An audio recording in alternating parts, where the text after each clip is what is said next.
وَإِذَا سَأَلَكَ عِبَادِي عَنِّي فَإِنِّي قَرِيب، اے میرے محبوب صلی اللہ علیہ وآلہ وسلم، جب میرے بندے آپ سے میرے متعلق سوال کرتے ہیں تو فرماؤ میں تمہارے بالکل قریب ہوں۔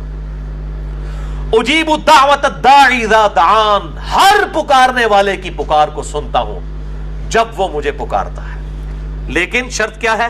فَلْيَسْتَجِيبُوا لِي وَلْيُؤْمِنُوا بِي لَعَلَّهُمْ يَرْشُدُونَ، لیکن لوگوں کو بھی چاہیے کہ وہ میرا حکم مانے اور مجھ پر ایمان لائیں جیسا کہ ایمان لانے کا حق ہے، تاکہ وہ ہدایت پا جائیں، رشد و ہدایت پا جائیں۔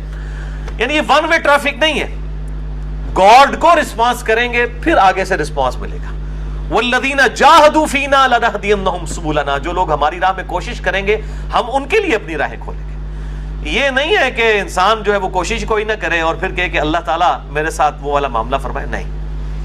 جب میرے بندے آپ سے میرے متعلق سوال کریں فرما دیجئے میں تمہارے بالکل قریب ہوں، ہر پکارنے والے کی پکار کو سنتا ہوں جب وہ مجھے پکارے، لیکن لوگوں کو بھی چاہیے کہ میرا حکم مانے اور مجھ پر ایمان لائیں جیسا کہ ایمان لانے کا حق ہے۔ اب یہ بڑی امپورٹنٹ آیت ہے۔ اب یہ بڑا اچھا موقع تھا کہ جب میرے بندے آپ سے میرے بارے میں پوچھیں تو آپ فرما دیجئے کہ میں عرش کے اوپر ہوں، یہ بھی تو کہا جا سکتا تھا۔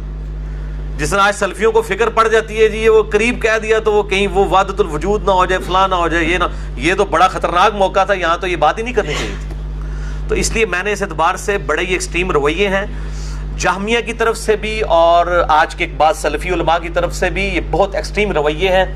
اللہ تعالیٰ اپنے عرش پر مستوی ہے جیسا کہ اس کی شان کے لائق ہے، اور وہ عرش پہ ہوتے ہوئے ہمارے ساتھ ہے جیسا کہ اس کی شان کے لائق ہے۔ اس کی تعویل کرنا جو ہے 11,000 وولٹ کو ہاتھ ڈالنے والی بات ہے، ورنہ صحیح مسلم میں حدیث ہے کہ ہر شخص کا دل رحمان کی 2 انگلیوں میں ہے۔ یہ کہتے ہیں جی وہ اگر آپ کہیں گے اللہ ہمارے ساتھ ہے، جب آپ ٹوائلٹ جاتے ہیں اس وقت بھی اللہ ہوتا ہے، تو ان سے آگے پھکی والا سوال کریں کہ جب آپ ٹوائلٹ میں جاتے ہیں اس وقت رحمان کی 2 انگلیوں میں اللہ آپ کا دل ہوتا ہے؟ اب تو آپ الفاظ کو نہ پھر تعویل نہ کریں، یہ بڑا خطرناک معاملہ ہے۔ یہاں پہ بھی دیکھیں جب میرے بندے میرے بارے میں پوچھیں تو فرماؤ بالکل قریب ہوں تمہارے۔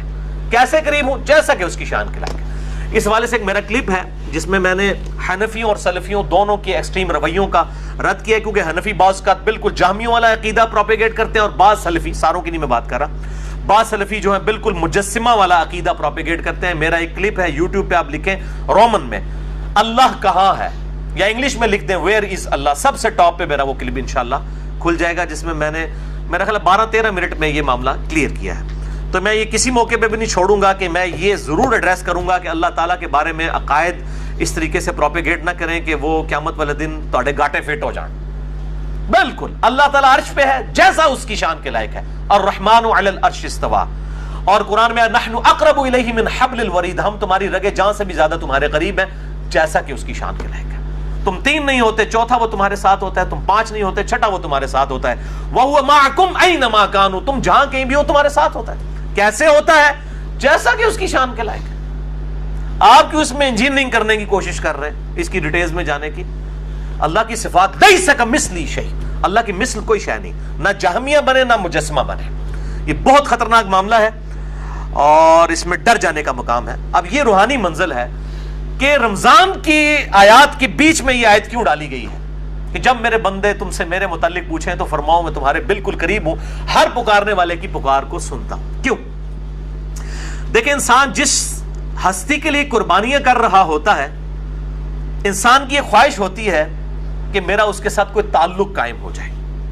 رمضان مبارک میں کیا ہوتا ہے کہ دن کے وقت ہم روزہ رکھ کر اپنے کھانے پینے اور باقی جو ضرورتیں ہیں ان سے کنارہ کشی اختیار کر کے بیسیکلی اپنے حیوانی جسم کو کمزور کرتے ہیں، اور رات کو قرآن پاک کی قرات سن کر قیام اللیل میں اپنے روحانی جسم کو مضبوط کرتے ہیں۔